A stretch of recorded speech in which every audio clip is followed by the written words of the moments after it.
Friends, we have the mother of all strikes kind of coming together here. You've probably heard about the freight rail workers that are going on strike potentially this Friday.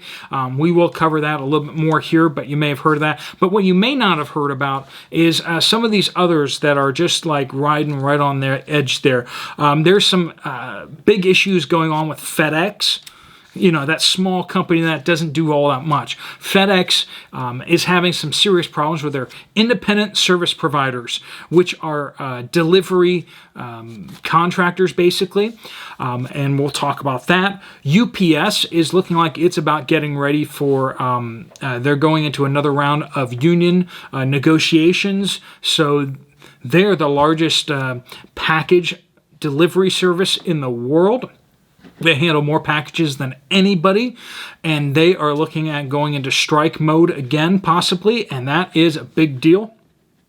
And then on top of that, we also have West Coast ports.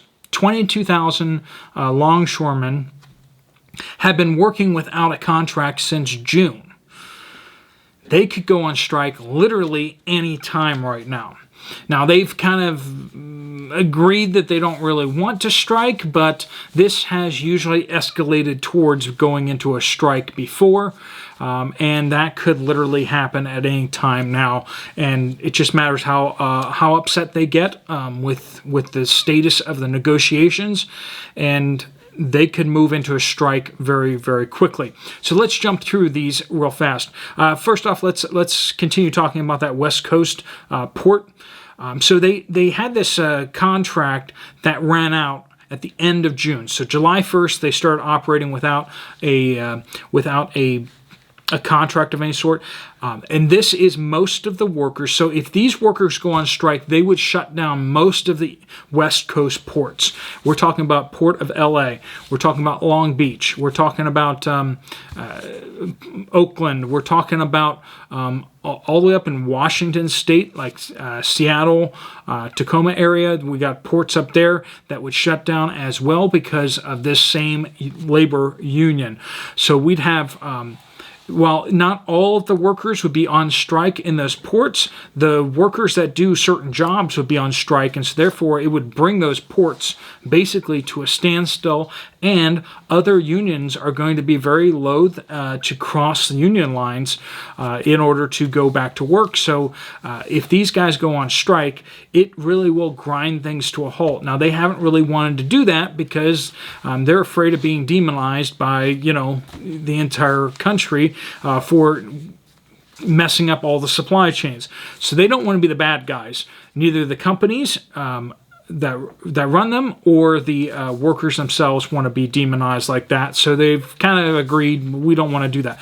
Now, with this rail strike that's about to go into effect across the United States, which is looking very likely, they may see, hey, you know, it didn't go too badly for those guys. So if it doesn't work out too badly for the union folks on the rail, they may be more emboldened to use this as leverage to bring to get what they want at the negotiation table at the port. All right, let's move on to what's going on with the freight rail workers. So 115,000 workers are still not covered by union agreements. So you're hearing that there's a bunch of unions being in these negotiations, and they've actually made agreements with a bunch of these, but those weren't the big ones. So 115,000 workers are still without an agreement, and they can strike on Friday. And from what we're hearing, they intend to strike on Friday.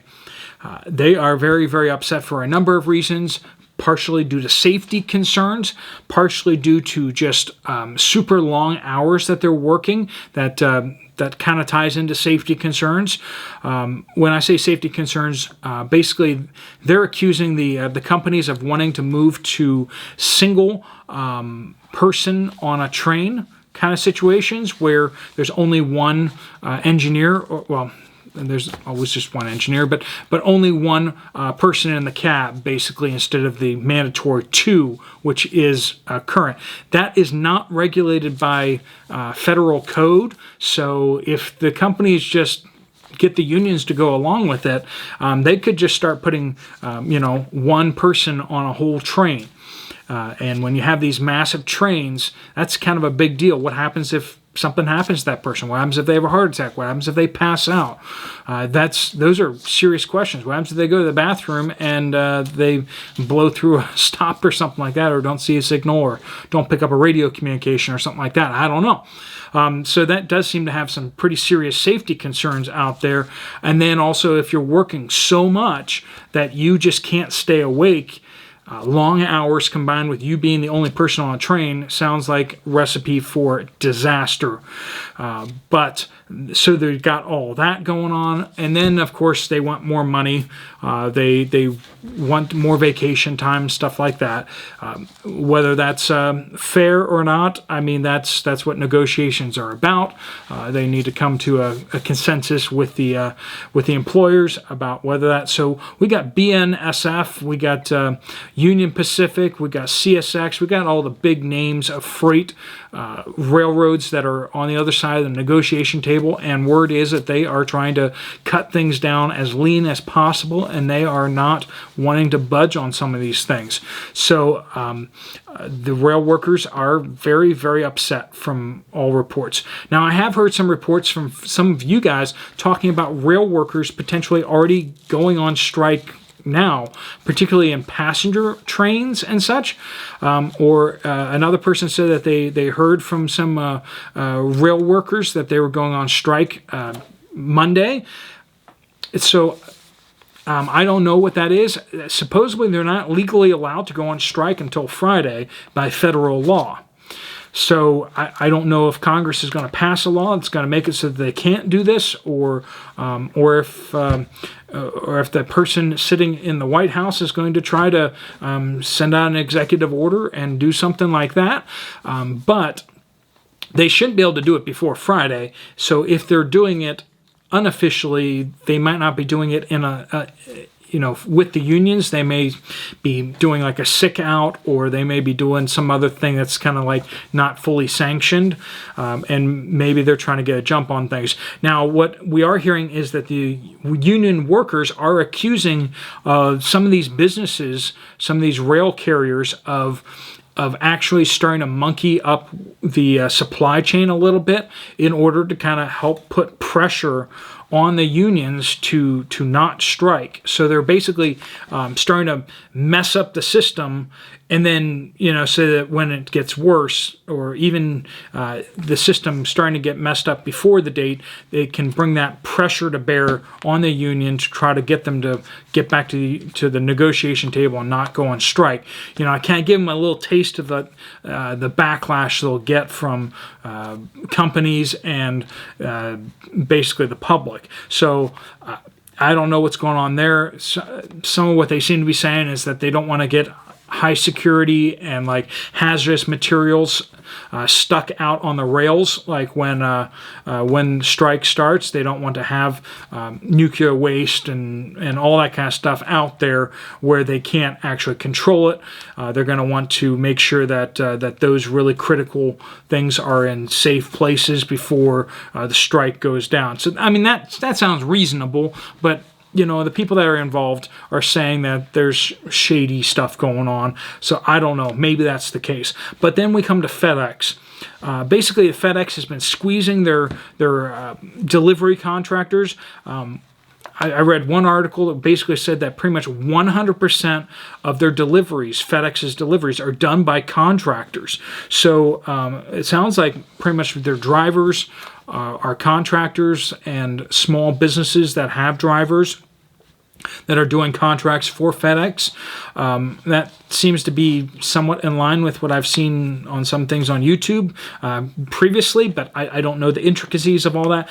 So I don't know what percentage we're talking involved here, but FedEx has worked hard to make sure that these ISPs, these independent service providers, don't like form together. They don't form a band. They deal with them with individual contracts, and explicitly in the contracts, they're not allowed to organize with each other.